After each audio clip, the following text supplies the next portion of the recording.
ঘুম থেকে উঠে মুরগিগুলো খাওয়ার দিছি, খাওয়াটা দিয়ে ধুয়ে শাক বাঁচিছি। কালকে বিকালে সন্ধ্যেবেলার দিকে যাই বইতে শাক তুলে নিয়েছি, শাকগুলো ধুতে হচ্ছে বাড়িতে তুলে লিখতে পারছি। তুলে লেখা হয়ে গেছে, এখন খিচুড়ি তুলে দিচ্ছি। খিচুড়ি তুলে রান্না করা হয়ে গেলে গুড়িয়ে এসে পিঠে বানাবো।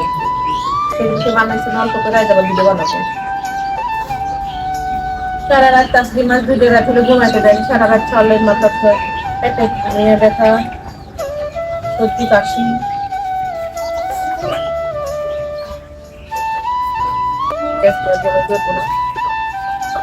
পিঠে বানাই, কালকে আছে মাংস, ওগুলো রান্না করি। পনির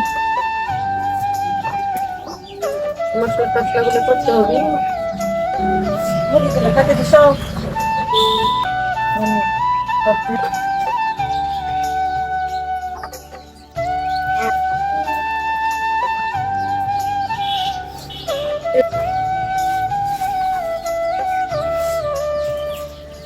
ছোট ছোট